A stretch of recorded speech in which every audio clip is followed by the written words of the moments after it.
கிறிஸ்துவுக்குள் பிரியமானவர்களே, ஆண்டவரும் இரட்சகரும் ஆகிய இயேசு கிறிஸ்துவின் நாமத்தினாலே உங்கள் அனைவருக்கும் அன்பின் வாழ்த்துக்கள். இன்றைய தினத்திலும் கூட நாம் இந்த பரிசுத்த வாரத்துக்குள்ளாக நாம் அடியெடுத்து வைத்திருக்கிறோம். நேற்றைய தினம் நாம் குருத்தொலைகளை ஏந்தி நாம் பவனி சென்றோம். குருத்தொலை ஞாயிறை நாம் அனுசரித்தோம். இன்று இந்த பரிசுத்த வாரத்தின் 2வது நாளாகி இன்று நாம் அதை அடியெடுத்து வைத்திருக்கிறோம். இன்று நாம் சிந்திக்க இருக்கும் அந்த தலைப்பு என்னவென்றால் சுத்திகரிப்பு செய்தல். இயேசு ஆலயத்தை சுத்திகரிப்பு செய்தல் என்கிற அந்த காரியத்தை அடிப்படையாக கொண்டு இந்த பரிசுத்த வாரத்தின் 2வது நாளிலே அந்த தியான பகுதியாக உள்ளது. அதற்கு நாம் கொடுக்கப்பட்டுள்ள வேத பகுதி மார்க்கின் சுவிசேஷம் 11ஆம் அதிகாரம் வசனங்கள் 11 முதல் 19 முடிய. மார்க் 11வது வசனத்தை நாம் எடுத்து வைத்துக் கொள்வோமானால் அது இப்படியாக சொல்கிறது: இயேசு எருசலேமுக்கு வந்து தேவாலயத்தில் பிரவேசித்து எல்லாவற்றையும் சுத்தி பார்த்து சாயங்காலமான போது 12 கூட பெத்தானியாவுக்கு போனார். அதாவது நேற்று முந்தன நாளே இயேசு கிறிஸ்து எருசலேமுக்கு வந்துட்டு இந்த குருத்தொலைகளை ஏந்தி குருத்தொலைகளை வழியில் வைத்து ஓசனா கர்த்தரின் நாமத்தினாலே வருகிறவர் ஸ்தோத்திரிக்கப்பட்டவர் என்று சொல்லி ஜனங்களெல்லாம் ஆர்ப்பரித்து சொன்னார்கள். அந்த இதிலேயே அந்த ஒரு நிகழ்விலேயே இயேசு கிறிஸ்து எங்க போனார்னா எருசலேமுக்கு சென்று விட்டார். எருசலேம் ஆலயத்துக்கு போயிட்டார். அங்க போயிட்டு எருசலேம் ஆலயத்துல ஒரு காரியத்தை கவனிக்கிறார். என்ன காரியம்? அங்கே நடக்கின்ற எல்லா விதமான நடக்கைகளையும் அவர் கவனிக்கிறார். என்ன விதமான நடக்கைகள் அப்படின்னு சொல்லிட்டு அடுத்து வருகின்ற வசனங்கள்லாம் நமக்கு தெளிவாக சொல்கிறது. என்ன பார்த்தார் அப்படிங்கிறத 11ஆம் வசனத்துல சொல்லப்படல. ஆனா எல்லாத்தையும் பார்த்துட்டு அவர் திரும்ப பெத்தானியாவுக்கு போயிட்டாருன்னு சொல்லி போட்டிருக்கு. அடுத்த நாள் காலையில 12ஆம் வசனத்துல வருது: மறுநாளிலே அவர்கள் பெத்தானியாவிலிருந்து புறப்பட்டு வருகையில் அவருக்கு பசி உண்டாயிற்று. இந்த பசி உண்டாயிற்று அப்படிங்கிறது பாத்தீங்கன்னா 2 விதமான பசி. ஒண்ணு, முதலாவது வருகின்ற பசி பாத்தீங்கன்னா ஆத்தும பசி. அடுத்ததுதான் பாத்தீங்கன்னா அவருக்கு உடலுக்கான ஒரு பசியா இருக்குது பார்த்தோம். ஆனா அந்த உடலுக்கான பசி கூட அவர் தூங்க விடாமல் செய்யல. ஏனென்றால் இந்த முந்தன நாள் இரவு அவர் அந்த ஆலயத்தில் பார்த்த காரியங்கள் அவரை ஒரு மன சோர்வுக்குள்ளாக அழைத்து சென்று விட்டது. அவரால் தூங்க முடியாத ஒரு சூழ்நிலை, மன பாரத்தோடு இருக்கிற சூழ்நிலை. அதான் அந்த பசி என்னன்னு சொல்லி பார்த்தீங்கன்னா ஒரு ஆத்தும பசி அப்படின்னு சொல்லி பார்க்கிறோம். ஏன் அந்த ஆத்தும பசினா அடுத்து சொல்லுகிறது, அடுத்த வசனம் இந்த ஆத்தும பசி எது கூட ரிலேட் பண்றாங்கன்னு பாருங்களேன். அப்பொழுது இலைகள் உள்ள ஒரு அத்தி மரத்தை கண்டார். ஒரு அத்தி மரம் இருக்கு, அதுல இலைகளும் இருக்கு. பச்சை பசின்னு தூரத்துல இருந்து பார்த்தா தெரியுது. ஆனா பக்கத்துல போய் பார்க்கும்போது அதுல என்ன இல்லைங்க, கனி இல்லாதது அவர் பார்க்கிறார்.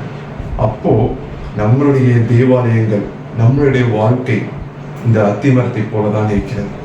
அதாவது தூரத்திலிருந்து பார்க்க ரொம்ப அழகாக இருக்கும். நம்ம வெளியிருந்து பார்ப்பதற்கு ரொம்ப அலங்காரம் செய்த ஆலயமாக இருக்கலாம். எல்லாமே கரெக்டா ஒழுங்கா நடக்கின்ற எல்லா விதமான காரியங்களும் ஆலயத்துல ஒழுங்கா நடக்கின்றதாக இருக்கலாம். ஆனா இங்க இந்த அத்தி மரத்துல என்ன ஆச்சு, இயேசு கிறிஸ்து போய் நிக்கிறாரு. பக்கத்துல போய் நிற்கும் போது என்ன ஆகுதுன்னா அங்க அந்த மரத்துல கனி இல்லாததை பார்க்கிறார். அப்போ அவர் என்ன பண்றாரு, இனிமேல் யாரும் இடத்துல கனியை வாங்க முடியாது, ஏன்னா நீ கனியை தரமாட்ட அப்படின்னு சொல்லிட்டு போயிடுறாரு. நம்முடைய வாழ்க்கை எப்படி இருக்கின்றது? நம்முடைய ஆலயங்கள் எப்படி இருக்கிறது? நாங்க வெளிப்புறமா உட்புறமா நிறைய அலங்காரங்கள் செய்யலாம். ஆனா இந்த ஆலயத்தின் வாயிலாக மற்ற மக்கள் உபயோகப்படுகின்றார்களா என்பதை நம்ம யோசித்து பார்க்க நம்ம எப்படி அழைக்கப்படுகிறோம். அதே போலதான் நம்ம தனிப்பட்ட வாழ்க்கையும். நம்ம வெளியே நம்ம நல்லா ட்ரெஸ் பண்ணிட்டு ரொம்ப நல்லா காமிச்சுக்கலாம், நம்ம ரொம்ப நல்லா இருக்க மாதிரி காமிச்சுக்கலாம். ஆனா நம்ம ஆத்மா ரட்சிக்கப்படவில்லை என்றால் இயேசு கிறிஸ்துவுக்கு உண்டான அதே பசி இன்னுமே இருக்கு. அவர் இன்னும் பசியோட தான் இருக்கிற. என்ன பசி? நீங்களும் நானும் அவரை ஏற்றுக்கொண்டு ரட்சிப்படைய வேண்டும் என்கிற அந்த ஆத்ம பசியோடு அவர் இன்னும் காத்து கொண்டே இருக்கிறார். இது சம்பவம் நடைபெற்று முடியுது. அடுத்தது எங்க போறாங்கன்னா எருசலேம் ஆலயத்துக்குள்ள போறாங்க. அங்க போனதுக்கு அப்புறம் சம்பவம் நடக்குது. உங்களுக்கு தெரியும், அங்க யாரெல்லாம் இருக்காங்கன்னா புலா விற்கிறவர்கள், காசு பார்க்கிறவர்கள் எல்லாருமே இருக்காங்க. ஏன் அவங்க ஆலயத்துக்குள்ளாக இருக்கிறார்கள் அப்படின்னு சொல்லி நம்ம யோசிச்சு பார்த்தோம்னா அது பஸ்கா பண்டிகை.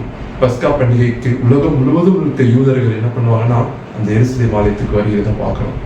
அப்போ வரும்போது அவங்க இந்த பஸ்கா பண்டிகைக்கு வருவவங்க சும்மா வரமாட்டாங்க, ஒரு பலி செலுத்திட்டு தான் அவங்க ஆலயத்துட்டு போவாங்க.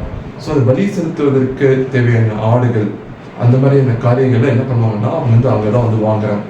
அங்க வாங்கும்போது இந்த உலகம் எங்கும் இருக்க யூதர்கள் வர்றதுனால அவங்களுடைய காசும் நம்ம யூதர்கள் கிட்ட இருக்க காசும் ஒன்றாக இருக்காது. இந்த கரன்சி வித்தியாசம் இருக்கு. இப்போ வெளிநாட்டுக்கு நம்ம போனோம்னா நம்ம இந்தியனுடைய ரூபாய் வந்து அங்க வந்து செல்லுபடி ஆகாது. அதே பிரகாரம் தான் வெளிநாட்டுல இருக்கிற யூதர்கள் வந்து இப்போ வந்து எரிசலுக்கு வராங்க, அவங்களுடைய காசும் அவங்க வந்து செல்லுபடி ஆகாத பார்க்கலாம். ஸோ அங்க காசு மாற்றுகிறவர்கள் இருக்கிறார்கள், புறா விற்கிறவர்கள், ஆடுகளை விற்கிறவர்கள் எல்லாம் இருக்கிறாங்க. எல்லாம் ஒரே இடத்துல முடிஞ்சிடும். இங்க வாங்கிட்டு இந்த இடத்துல நம்ம வாங்குறோம், அடுத்த இடத்துல போறோம், அது எடுத்துட்டு நம்ம வழி செலுத்திருக்கு ஒரு லைனா அப்படி போயிட்டு இருக்கு. அதனாலதான் வந்து எல்லாரும் பாத்தீங்கன்னா அந்த உள்ளே ஆலயத்துக்குள்ளே எல்லாம் பண்றாங்கன்னு பாக்குறேன். ஆனா ஆண்டவராக இயேசு கிறிஸ்துவுக்கு இருக்கிற ஒரே ஒரு வாஞ்சை என்னன்னா, என்னுடைய வீடு ஜெப வீடு, என்னுடைய வீடு ஜெப வீடு எனப்படும் அப்படின்னு சொல்லி அவர் சொல்லுகிறார். ஜெப வீடுதான் இருக்கு. நம்முடைய ஆலயத்தை நம்ம எந்த மாதிரியா இருக்கணும்? நம்ம ஆலயத்துக்குள்ளார வரோம், வெளிப்புறமா பார்க்கும்போது அலங்காரமா நல்லா இருக்கு, நம்ம உள்ளதான் போன ஃபேனு லைட்டு நமக்கு தேவையான எல்லா வசதிகளும் வந்து ஆலயத்துக்கு நம்ம சேர்ந்து வைத்திருக்கோம். ஆனா என்னுடைய வீடு ஜெப வீடு. அந்த அத்தி மரத்தை போலதான் வெளியிட்டு பார்ப்பதற்கு நல்லாவே இருக்கும், ஆனா பக்கத்துல போய் பார்த்ததான் தெரியும் கனி இல்லாம இருக்கிறது. அதே போலதான் நம்மளுடைய கிறிஸ்தவ சபைகளின் நிலைமை இன்னைக்கு அப்படிதான் இருக்கிறது. வெளியிருந்து பார்க்க நல்லா இருக்கு, ஆனா உள்ள போனா சக விசுவாசிகளுக்கு கூட நல்ல உறவு இல்லை.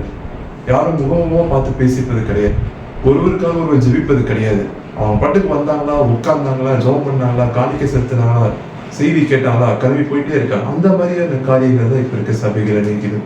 ஆனா ஆண்டவராகிய இயேசு கிறிஸ்து சொல்கிறார், அப்படிப்பட்டதாக இருக்கக்கூடாது. அவர் அதுக்காக தான் உலகத்துக்குள்ளே வந்து மனிதனாக பிறந்தார். இதற்காக உங்களுடைய என்னுடைய பாவங்களை அவர் சிலுவையில் சுமந்து மரித்தார், 3ஆம் நாள் உயிரோடு எழுந்தார் அப்படின்னு சொல்லி பார்க்கணும். நீங்களும் நானும் ரட்சிப்படைய வேண்டும், ஒரு கனித்தறிந்த வாழ்க்கையை நாம் வாழ வேண்டும் என்பதற்காக தான் அவர் இவ்வாறு பாடுகள் பட்டார் என்பதை நாம் உணர வேண்டும். அதை உணராத இந்த திருச்சபை இப்பொழுது ஒரு தவறான திசையை நோக்கி போய் கொண்டிருக்கிறது. பல இடங்கள்ல நம்முடைய திருச்சபைகள் ஒரு தவறான முன் உதாரணமாக பயன்படுத்தப்படுகிறது. இது எதனால?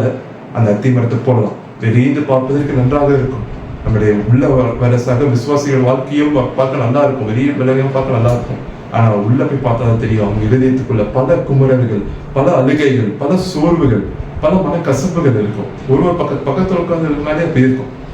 ஸோ அப்படிப்பட்ட காரியங்கள் எல்லாம் நீங்கி நாம் சுத்திகரிப்பு செய்ய வேண்டும். நம்ம இதயத்தை சுத்திகரிப்பு செய்வதற்கு ஆண்டவராகிய இயேசு கிறிஸ்து ஆவலுடன் காத்துக் கொண்டிருக்கிறார்.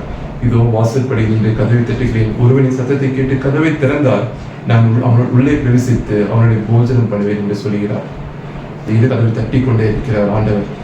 இங்கே அவருடைய ஆலயத்துக்கு அவர் செல்லும் போது அங்கு நடக்கிற காரியங்கள் அவனை பொறுத்து கொள்ள முடியல.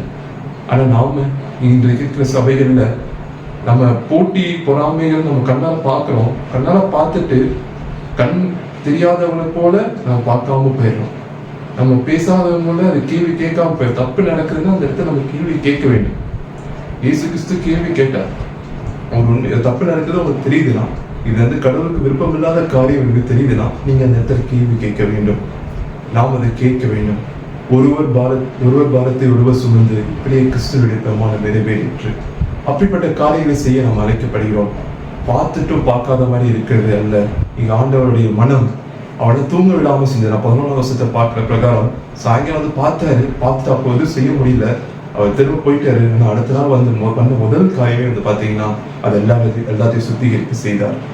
நாமளும் நம்முடைய உள்ளத்தை சுத்திகரிப்பு செய்வோம். உள்ளத்தை சுத்திகரிப்பு செய்யும் போது தான் சக விசுவாசிகளோட நல்ல உணர்வு இருக்கும்.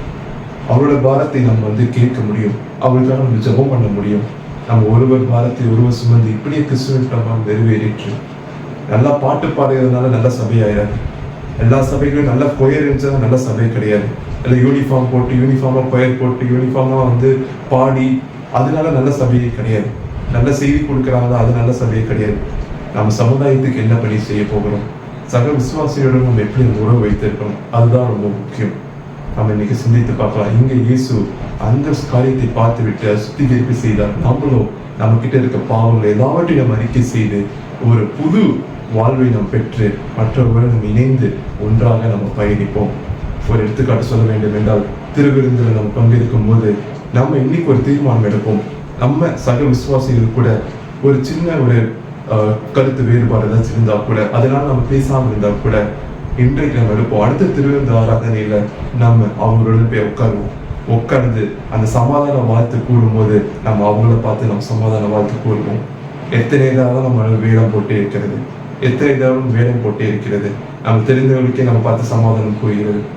அது அல்ல கிறிஸ்தவ வாழ்க்கை. உண்மையான கிறிஸ்தவ வாழ்க்கை இறுதிய சுத்திகரிப்பு இருக்க வேண்டும். ஆண்டவராக இயேசு கிறிஸ்துவுக்கு இருந்த அந்த ஆத்தும பசி இருக்க வேண்டும். இந்த சபை சமுதாயத்துக்கு ஒரு எடுத்துக்காட்டாக இருக்க வேண்டும், ஒரு நல்ல முன்னுதாரணமாக இருக்க வேண்டும். அதற்கு நீங்களும் நானும் சுத்திகரிப்பு செய்யப்பட்டு ஒரு பாவங்கள் கழுவப்பட்டு நாம் எல்லாரும் ஒன்றாக பயணிக்க நாம் அழைக்கப்படுகிறோம். ஆண்டவர் தமிழ் வார்த்தைகளை ஆசீர்வதிப்பாராக. ஆமென். கேட்ட வார்த்தைகளுக்காக நாம் அனைவரும் கண்களை மூடி ஜெபம். அன்பின் பரம தகப்பனே, இந்த அருமையான நாளுக்காக நாங்கள் நன்றி செலுத்துகிறோம் சுவாமி. ஆண்டவரே, இந்த பரிசுத்த வாரத்தில் ஆண்டவரே, இந்த 2வது நாளிலும் சுவாமி நீர் அந்த ஆலய சுத்திகரிப்பு செய்த அந்த காரியத்தை குறித்து நாங்கள் தியானித்தோம் சுவாமி. அந்த அத்திவரத்திலிருந்தும் ஆண்டவரே நாங்கள் வாழ்க்கை பாடத்தை நாம் கற்றுக்கொண்டோம் சுவாமி. அந்த வெளிப்புறமான அலங்காரம் அல்ல ஆண்டவரே, உட்புறமான அலங்காரமே மிகவும் முக்கியமானது சுவாமி. எல்லா காவலோடும் இதயத்தை காத்துக்கொள், அதனிடத்திலிருந்து ஜீவ ஊற்று பெறப்படும் என்று நாம் விதத்தில் வாசிக்கிற பிரகாரமாக எங்கள் இருதயத்தை சுத்திகரிப்பு செய்து ஆண்டவரே அது கனி தருகின்ற ஒரு வாழ்க்கையாக, ஒரு எண்ணங்களாக அந்த இதயத்திலிருந்து புறப்பட்டு வருவதற்கு நாங்கள் இன்றைய தினம் உங்களுக்கு முன்பாக நாங்கள் இங்கே சமர்ப்பிக்கிறோம் சுவாமி. எங்களை எடுத்து நீங்க பயன்படுத்துங்க ஆண்டவரே. ஆண்டவரே, நீர் விரும்புகின்ற காரியம் என்னிலும் எங்களிலும் ஆண்டவரே, குறிப்பாக திருச்சபையாக நாங்கள் ஒருமனப்பட்டு செயல்படுவதற்கு நீ உதவி புரிய வேண்டுமா நாங்கள் வேண்டி கேட்கிறோம் சுவாமி. அந்த பரத்திலிருந்து உமது பலத்தை தர வேண்டுமா நாங்கள் வேண்டி கேட்கிறோம். என் பொத்தாசி வரும் பிரதமருக்கு நேராக என் கண்களை ஏறெடுப்பேன். வானத்தையும் பூமியை படைத்த கர்த்தரிடத்திலிருந்து என் பொத்தாசி வரும் என்ற பிரகாரமாய் ஆண்டவரே உண்மை நோக்கி பார்க்கிறோம் சுவாமி. இந்த நாளிலும் ஆண்டவரே நாங்கள் எங்களை ஒப்புவிக்கிறோம் சுவாமி. நீர் எங்களை எடுத்து பயன்படுத்துங்க ஆண்டவரே. ஒரு பாரத்தை ஒருவர் சுமந்து கிருஷ்ணன் நிறைவேறிற்று அந்த பிரகாரமாய் சுவாமி மற்றவர்களை நாம் மன்னிப்பதற்கு உதவி செய்யுங்க சுவாமி. ஆண்டவரே, முதலாவது எங்களுடைய பாவங்கள் மன்னிக்கப்பட்டு அதன் பிற்பதாக ஆண்டவரே நாங்கள் ஒருவரை நேசித்து ஆண்டவரே உங்களுடைய பிரமாணத்தை நிறைவேற்றுகளாக இருக்க எங்களுக்கு உதவி செய்யணுமா நாங்கள் வேண்டி கேட்கிறோம். ஆண்டவரே, பிரகாரம் நடப்பதற்கு எங்களுக்கு உதவி செய்ய வேண்டுமா நாங்கள் வேண்டி கேட்கிறோம். அனைத்து மறுபடியும் இயேசு கிறிஸ்துவை கேட்கிறோம் ஜீவனுள்ள பிதாவே, ஆமென். நம் ஆண்டவராகிய இயேசு கிறிஸ்துவின் கிருபையும் பிதாவாகிய தேவனுடைய அன்பும் பரிசுத்த ஆவியின் ஐக்கியமும் நம் அனைவரோடும் மீண்டும் மீண்டும் சதா காலையிலும் நீடித்திருப்பதாக. ஆமென்.